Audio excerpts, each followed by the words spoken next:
हरियाणा के पंचकुला में अरविंद केजरीवाल के खिलाफ विरोध प्रदर्शन। केजरीवाल के यमुना के पानी में जहर वाले बयान को लेकर बीजेपी कार्यकर्ताओं ने की नारेबाजी। यमुना को लेकर केजरीवाल के हरियाणा सरकार पर लगाए आरोपों पर बोले सीएम नायब सैनी, कहा माफी नहीं मांगी तो मानहानि का केस करेंगे। सीएम नायब सैनी के मानहानि वाले बयान पर बोले अरविंद केजरीवाल, सैनी साहब पानी पर राजनीति मत करो, हमें डराने की कोशिश मत करो, मैं दिल्ली के लोगों को नहीं मरने दूंगा। दिल्ली जल बोर्ड ने खारिज किया केजरीवाल का दावा। केजरीवाल का दावा भ्रामक और तथ्यहीन, सर्दियों में बढ़ता है अमोनिया का स्तर। दिल्ली जल बोर्ड ने कहा अक्टूबर से फरवरी तक बढ़ती अमोनिया की मात्रा, भी यमुना में अमोनिया का स्तर 6.5 ppm। केजरीवाल के यमुना में जहर वाले बयान पर संदीप दीक्षित बोले, उनके ऐसे बयान पर पुलिस उनके खिलाफ कार्रवाई क्यों नहीं कर रही। नई दिल्ली से कांग्रेस प्रत्याशी संदीप दीक्षित ने उपराज्यपाल को लिखी चिट्ठी, अरविंद केजरीवाल और सीएम आतिशी के यमुना के पानी पर दिए बयान पर आपत्ति जताई। केजरीवाल के हरियाणा वाले बयान पर बीजेपी अध्यक्ष वीरेंद्र सचदेवा बोले, जिस हरियाणा पर आज वो आरोप लगा रहे हैं वो भूल जाते उसी हरियाणा में पैदा हुए हैं। चुनाव लोगों को डरा धमका कर नहीं जीते जाते। अरविंद केजरीवाल के हरियाणा सरकार पर लगाए आरोपों को लेकर बोले बीजेपी नेता प्रवेश वर्मा, चुनाव आयोग को इस पर कार्रवाई करनी चाहिए, केजरीवाल को गिरफ्तार किया जाना चाहिए, उनका नामांकन रद्द होना चाहिए। बीजेपी सांसद मनोज तिवारी बोले, जो पानी हरियाणा से आ रहा है उस पानी से हम नहाते। अरविंद केजरीवाल को शर्म आनी चाहिए, दिल्ली को बहाने नहीं बदलाव चाहिए। केंद्र सरकार पर केजरीवाल का हमला, बोले अरबपतियों के लोन माफ किए जा रहे, कारोबारी के 46,000 करोड़ माफ किए। केजरीवाल ने पीएम मोदी को लिखे चिट्ठी, अरबपतियों के लोन माफ न करने का ऐलान करने की मांग की। लिखा माफ करना है तो किसानों का लोन माफ करें, मिडिल क्लास का होम लोन माफ करें। दिल्ली में आपके लिए प्रचार करेंगे अखिलेश यादव। रिठाला विधानसभा में 30 जनवरी को केजरीवाल के साथ करेंगे रोड शो। एआईयूडीएफ अध्यक्ष और पूर्व सांसद बदरुद्दीन अजमल का केजरीवाल के समर्थन में वीडियो, केजरीवाल को सीएम बनाने की अपील करते नजर आए। नई दिल्ली निर्वाचन क्षेत्र में राहुल गांधी ने लोगों से बात की। राहुल गांधी के साथ कांग्रेस प्रत्याशी संदीप दीक्षित भी रहे साथ। नई दिल्ली विधानसभा में महिलाओं और बच्चों से की राहुल गांधी ने मुलाकात, छोटी बच्ची को गोद में खिलाते दिखे राहुल। दिल्ली में रैलियां रद्द करने से पहले वाल्मीकि मंदिर पहुंचे राहुल। कांग्रेस से संदीप दीक्षित हैं इस क्षेत्र के उम्मीदवार। सुप्रीम कोर्ट से ताहिर हुसैन को 29 जनवरी से 3 फरवरी तक कस्टडी पेरोल। सुबह 6 बजे से शाम 6 बजे तक प्रचार के लिए जेल से बाहर रहने की छूट। कस्टडी पेरोल के दौरान अपने घर जाने की इजाजत मांगी। बागपत डीएम ने कहा अस्पताल में इलाज के दौरान मौतें हुई, हादसे में करीब 6-7 पुलिसकर्मी भी जख्मी। बागपत में दुर्घटना पर सीएम योगी ने जताया दुख, अधिकारियों को मौके पर पहुंचने के आदेश दिए। दिल्ली के बुराड़ी में निर्माणाधीन इमारत गिरने से हादसे में 2 लोगों की मौत, मृतकों में 7 साल की बच्ची राधिका भी। बचाव अभियान अभी भी जारी। बुराड़ी के कौशिक एनक्लेव में कल गिरी थी 4 मंजिला इमारत, 14 लोगों को किया गया रेस्क्यू। बीजेपी सांसद मनोज तिवारी देर रात बुराड़ी पहुंचे, अधिकारियों से ली हादसे और राहत कार्यों की जानकारी। मनोज तिवारी ने बिल्डिंग हादसे में लापरवाही का आरोप लगाया, कहा दोषियों को किसी भी हाल में बख्शा नहीं जाएगा। बिहार में अपराध की घटनाओं पर जेडीयू नेता नीरज कुमार बोले, अपराध हुए हैं तो अपराधियों पर हमले भी हुए, अपराधियों को ठंड में जेल में दिमाग ठंडा हो गया। गया और इमामगंज में औरंगाबाद सांसद अभय कुशवाहा का टूटा मंच, अभय कुशवाहा को आई हल्की चोट, एक निजी स्कूल का था वार्षिक कार्यक्रम। ओडिशा के पूर्व डीजीपी प्रकाश मिश्रा को सीएम मांझी का सलाहकार बनाया, बोले ओडिशा के आम लोगों के हितों के लिए काम करेंगे। पीएम मोदी ने ओडिशा के भुवनेश्वर में उत्कर्ष ओडिशा मेक इन ओडिशा प्रदर्शनी का उद्घाटन किया, सीएम मोहन चरण मांझी रहे मौजूद। उत्कर्ष ओडिशा मेक इन ओडिशा पर बोले पीएम मोदी, ओडिशा सरकार और ओडिशा के लोगों को बहुत बधाई, इस बिजनेस समिट में 5-6 गुना ज्यादा लोग हिस्सा ले रहे हैं। पीएम मोदी बोले इनोवेटिव सर्विस सेक्टर और भारत के क्वालिटी प्रोडक्ट्स भारत की अर्थव्यवस्था के 2 बड़े स्तंभ, देश की तेज प्रगति केवल कच्चा माल के निर्यात से संभव नहीं। भुवनेश्वर में Utkarsh Odisha make in Odisha conclave का आयोजन, कॉन्क्लेव में रेत कलाकार सुदर्शन पटनायक ने कोणार्क मंदिर का मॉडल बनाया। मध्य प्रदेश के सीएम मोहन यादव पहुंचे जापान, भारत के राजदूत और RMICB जॉर्ज से उन्होंने किया स्वागत। जापान पहुंचे सीएम मोहन यादव टोक्यो के एडोगावा गांधी पार्क भी गए, महात्मा गांधी की प्रतिमा पर चढ़ाए फूल। जापान में बोले सीएम मोहन यादव, मध्य प्रदेश में 24-25 फरवरी को ग्लोबल इन्वेस्टर समिट, उद्योग के क्षेत्र में जापान वर्तमान में सबसे अच्छे राष्ट्रों में से एक है।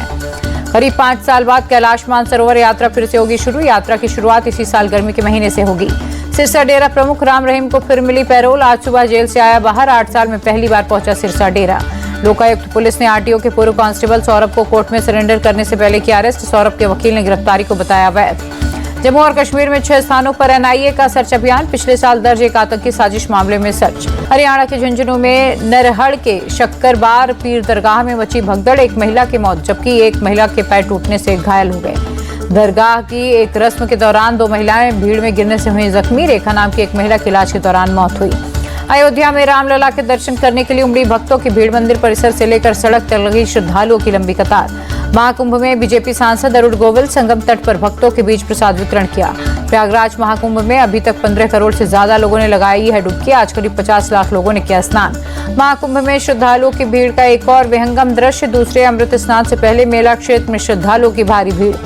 महाकुंभ के अवसर पर त्रिवेणी संगम पर की गई सुबह की आरती। संगम पर लाखों भक्तों ने लिया आरती में हिस्सा।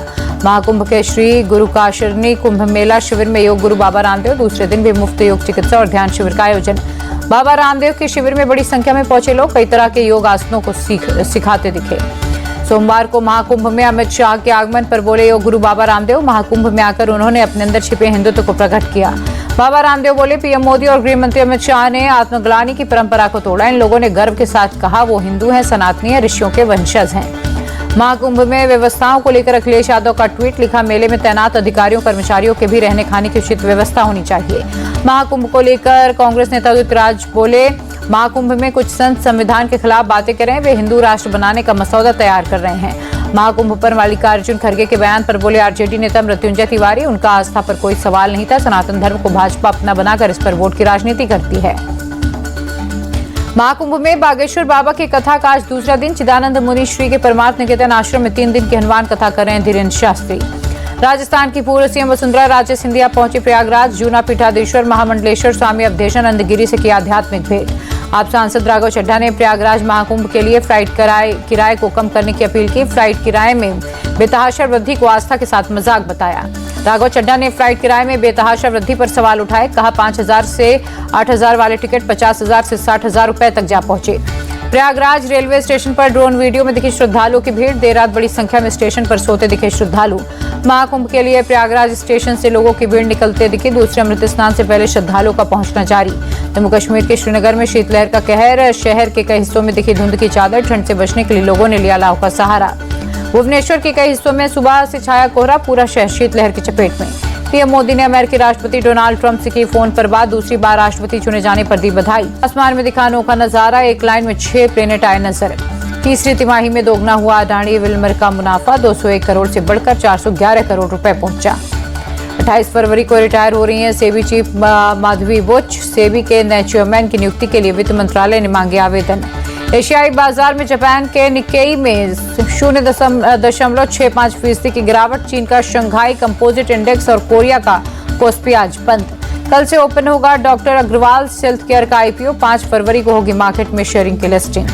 भारत और इंग्लैंड के बीच तीसरा T20 मुकाबला आज राजकोट में शाम 7 बजे खेला जाएगा मैच। 5 T20 मैच की सीरीज के 2 मुकाबले भारतीय टीम ने जीते। तीसरा मैच जीतकर सीरीज पर कब्जा करना चाहेगा भारत। इंग्लैंड के लिए बेहद अहम होगा तीसरा मैच। अगर मुकाबला हारे तो सीरीज भी गंवाएंगे। राजकोट T20 से पहले भारतीय बल्लेबाजी कोच सुतांशु कोटक ने की प्रेस कॉन्फ्रेंस। मोहम्मद शमी की फिटनेस पर जानकारी दी। मैच के पहले इंग्लैंड के तेज गेंदबाज मार्क वुड का बयान। बोले, गेंदबाजों को साफ तौर पर कहा गया है वो विकेट लेने पर ध्यान दें।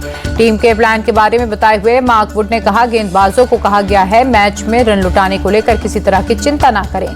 केएल राहुल कर्नाटक की तरफ से रणजी ट्रॉफी खेलेंगे। हरियाणा के खिलाफ 30 जनवरी से मैच शुरू होगा।